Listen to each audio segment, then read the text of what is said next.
Hey everyone, Ekman here with another video, and today we've got 5 new leaders for the Dragon Ball Super card game Fusion World. These are coming out of the next set, FB07, which is coming out in the next couple weeks, and I'm really looking forward to some of the mechanics we've already seen from this, including the red one, which we'll talk about in a minute. But there are some cool things, and I think that this one's going to be, I don't know, there's just some like unique things that they have for it. So if you guys are new to the channel, please make sure to hit that like and subscribe. We do make a lot of content for the Dragon Ball Super card game Fusion World, and I don't want you guys to miss it. Also, if you guys want to check out any of the cards we're talking about today, you can find them on our deck builder on eggmanevents.com, which is linked in the description. We keep it as accurate as we can. We usually update it about once a week or so for new cards. So we will be updating this as we get more and more reveals. So make sure to check them out as we get them too. But we're going to start off with the red deck. So we've got Glorio here, and this is a Daima leader. Most of the front side of these are pretty standard for it, right? 4 or less you get to flip over, but it is a red Daima leader. So that does get a lot of like the, you know, if your name includes Daima in it. It's also first Demon World, third Demon World, and Demon Realm as well.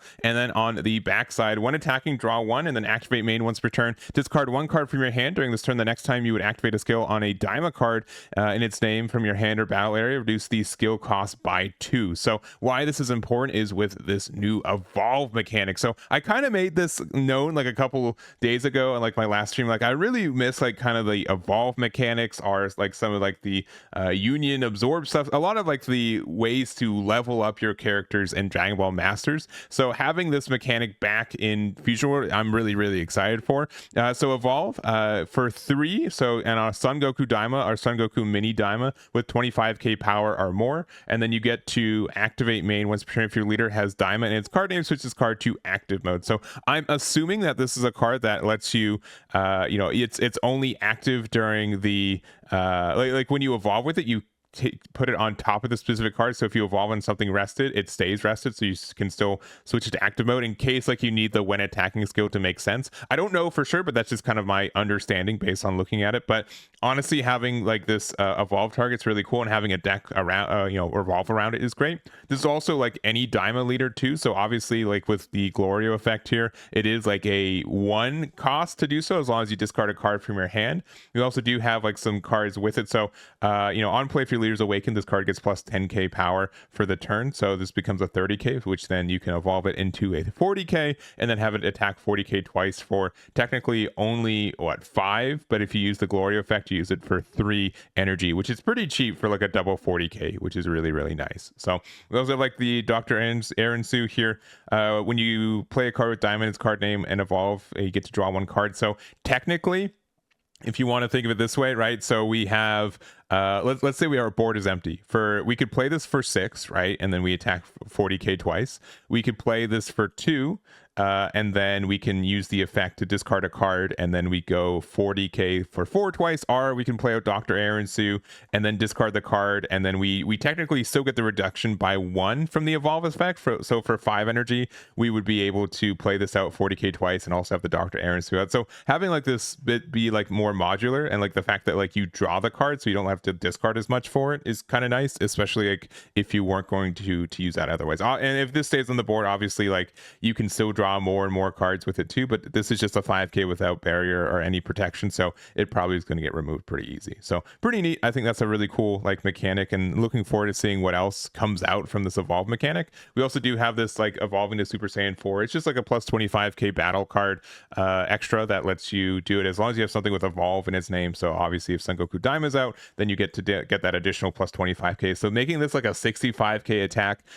is pretty nasty as well. But generally speaking, I think this is a really cool mechanic, and I'm looking forward to seeing this. And of course, like you're not restricted to only using this for Glorio, right? So there's a chance like you could play this out for 2, or also there's like it's just any Son Goku Mini Daima. So kind of the premier one for me is that if you go to the red mini one, we do have like this one, right? The fact that, you know, this becomes you play this on 2, you awaken, this becomes a 30k on the awaken side, as long as it's still around, and then you can just evolve this into the Son Goku Daima. That's like a lot of pressure all of a sudden, right? You go from your opponent just having this 30k on the board to a 40k, and then if we put this with the other Son Goku Mini Daima leader, we can make it a what is it, like we just make it like a really big attack, right? This one right here. So then we can make this technically a 50k with this effect, right? Being able to say, oh, plus 20k or plus 10k here. I don't know if Glorio is going to be the best one. If we have a way to like keep our 2-drops out, awaken and then go to Son Goku Daima,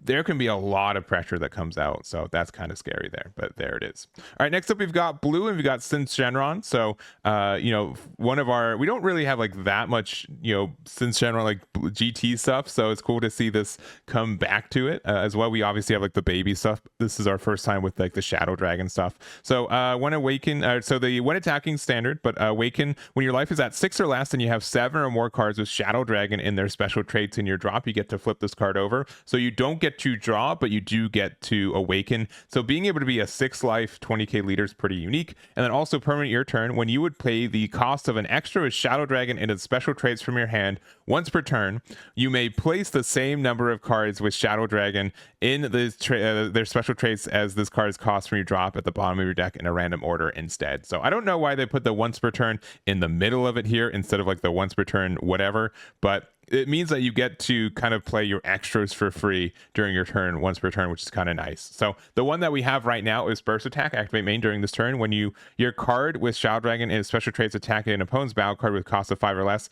place the attack card at the bottom of its owner's deck. So it's just like some really unique removal for this. Also, this is for the turn, so all of your Shadow Dragon cards attacking stuff will get this, including your leader. Also, this technically, as of right now, doesn't choose anything. It's kind of up in the air. I know that there's been discussion if this actually gets around barrier. I think there will be an FAQ release probably closer to the set launching, but if we have a card that gets rid of barrier, obviously that's really, really strong against one of the meta decks right now, which is the yellow Boo. So we also have the Nova Shenron here. On play, if your leader has Shadow Dragon and his special traits, place the top 2 cards of your deck into the owner's drop, then choose up to one of your opponent's battle cards with a cost of 4 less and puts it back into their hand. So I'm gonna guess like a lot of these effects are just gonna have you like self-mill some cards, but like it's gonna be pretty easy, I feel like, to put 4 cards into our trash.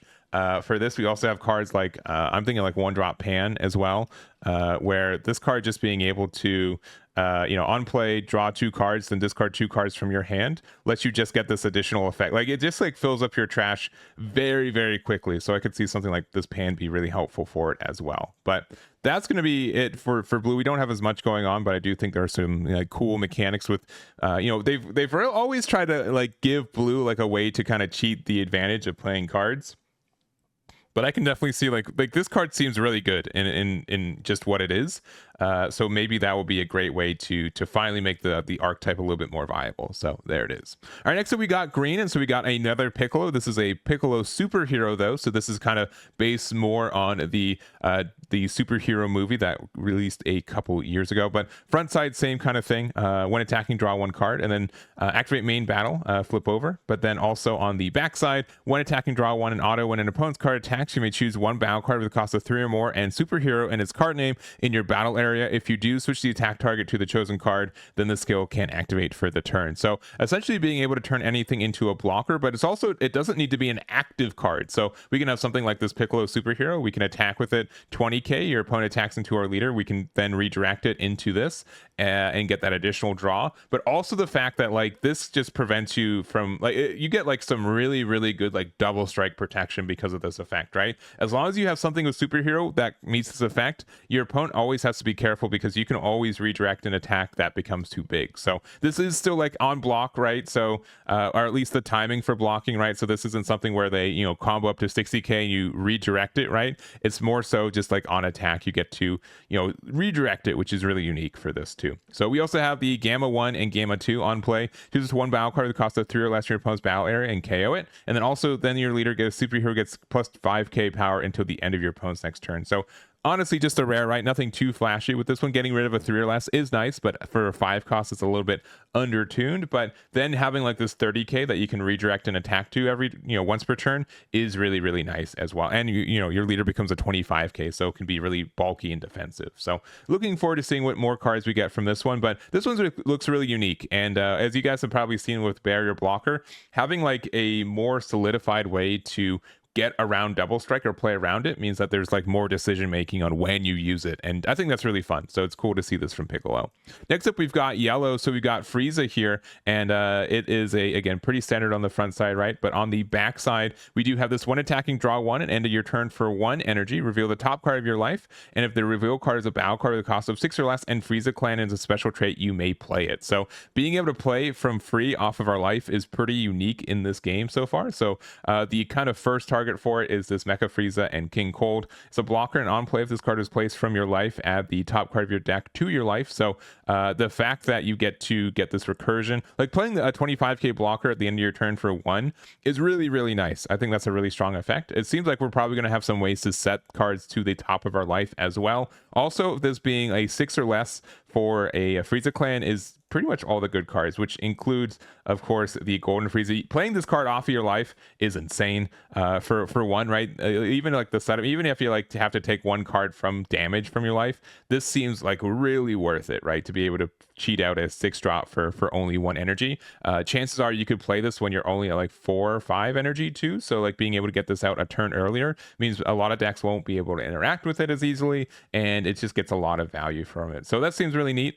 We also do have the Golden Emperor here. So if there's a Golden Frieza with a cost of 5 or more in your battle area, switch your leader with Frieza Clan and special traits to active mode, and then you can't use extras for the turn. So it lets you use the attack more than once. So you get like a 20k twice, right? Which the when attacking is, again, not once per turn. You also could use it for cooler, I guess, if you want. Like it's any Frieza Clan army. So that's solid. It's weird for this to do this, but I don't know, like the fact that it's just like, and then you can't use extras for the turn, but the fact that you can like get like an additional, like it's essentially a draw 1 on a 20k leader attack, which is probably fine. It's just like the fact that generally we're playing our 5 or more Golden Friezas at like the end of our turn, so it can be like a little bit weird for it. But I don't know, I think it's cool. I think this deck is going to be interesting, and looking forward to like the life mechanic that we have for this one.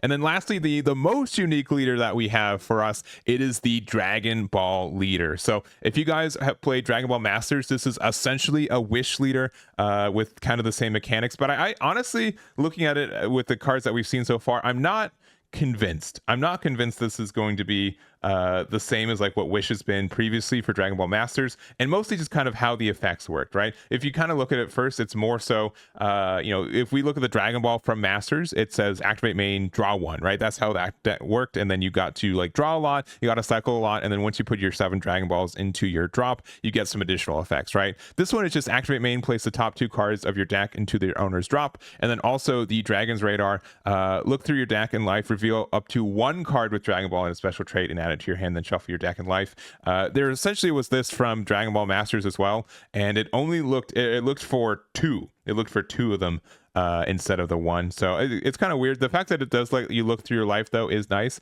and that's kind of like one of the issues from this deck though as well from Masters, is that sometimes you just have 2 or 3 Dragon Balls in your life, and you have to just make sure they get out of there, which is kind of tricky. So, which means I think you have to play 4 copies of Dragon Radar, but being able to look through your life is interesting for it. And then lastly, our leader. So, like I kind of been jumping around all over the place, but permanent, this card can attack, and if your life is at 4 or less, you get plus 5k power. So you become a 20k on defense if you still haven't awakened yet. And then when you have 7 cards with Dragon Ball and their special traits in your drop, you get to draw 1 card and then flip this card over. And then on the back side, we've got Shenron. So permanent, this card can't attack, and then also activate main, switch this card to rest mode, play up to 1 battle card with 7 or less from your drop, and flip this card to its front side, then return all cards from your drop to their owner's deck, and then shuffle your deck. So it's really interesting how this works. Technically, in Dragon Ball Masters, the Dragon Balls would be removed from game, so you wouldn't be able to do a wish again. But with this deck, you are able to technically do it, which is interesting.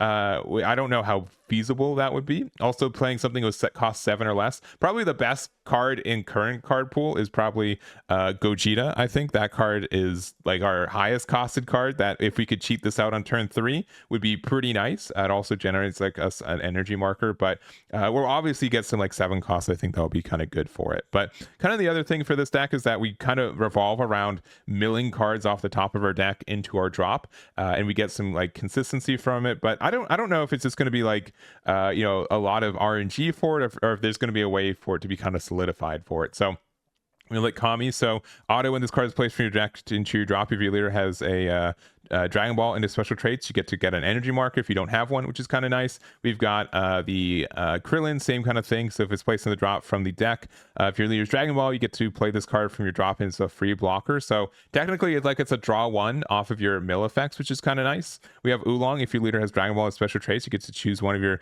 battle cards, or choose up to one battle card, cost 5 or less in your opponent's battle area, can attack during your opponent's next turn. And then Dende, which on play, if your leader has Dragon Ball and his special traits, you get to mill 5 off the top of your deck. So like, as you can see, like there's a lot of ways for like, you could technically like get 7 Dragon Balls into your drop on turn 1, right? But which I don't think you really want to do that, right? Like you don't really get anything from being awakened on Shenron. You still want to get like the card draw every turn from your Dragon Balls, though also you can't like awaken, and then like you can't like activate main, rest this, awaken, draw 1, and then use the Shenron effect, like because you have to switch this card to rest mode. So when you awaken, you keep, if you're on rest mode, if you use the draw 1 from the other side, so you do have to be kind of careful about that. So like it's a lot of sequencing. It's a lot of like I'm sure there's going to be some times where it's just like, well, I don't know if I'm going to be able to, you know, get 7 Dragon Balls into my drop this turn, so I guess I can use my leader effect to draw 1. But I'm sure there'll be times like, oh man, if I didn't, I would have been able to, you know, get the full effect kind of thing. But I don't know. It's really interesting. I think the main thing though about this one that I'm probably underestimating is that you are able to potentially awaken more than once. Actually, no. Yeah. Flip this card to the front side. Yeah, you can awaken more than once with this deck by continuing to find the Dragon Balls. So that's something that I might underrate for it. But the fact that you have to put all of your cards, not just the Dragon Balls, all of your cards from your drop back into your deck means that it's going to be, you know, a little bit inconsistent at times. So it's going to be interesting for it. So last thing is tell me your wish now. There's no desires. That was kind of a mechanic for Dragon Ball Masters. They decided not to bring it back, which I think is fair. But activate main if your leader is Shenron, play up to 1 battle card, cost of 7 or less from your drop. So, you know, a reduction of 2 for a 7 cost is likely going to be pretty good for this one. It just depends on what the 7 cost is, right? There's obviously going to be some kind of like super 7 cost wish card for us, but until then, it's hard to tell just how good this could be. But I think that's going to be the main thing, though. If we're able to continually like get more and more wishes throughout the game instead of just 1, which is kind of how like Dragon Ball Masters worked, I could see this mechanic being better. But it is going to be, it's just going to be a weird one. I'm really looking forward to seeing what it is, but I'm not convinced quite yet it's going to be solid, so we'll see. But that's going to be it for this one. If you guys enjoyed it, let me know. If you guys are excited for the new Dragon Ball set as well, and what color you guys think is going to be your favorite, let me know as well. And it's going to be cool to see the continual, you know, new cards as we get them in the next couple weeks as well. So that's going to be it for me. Thank you guys so much for watching, and we'll catch you all next time.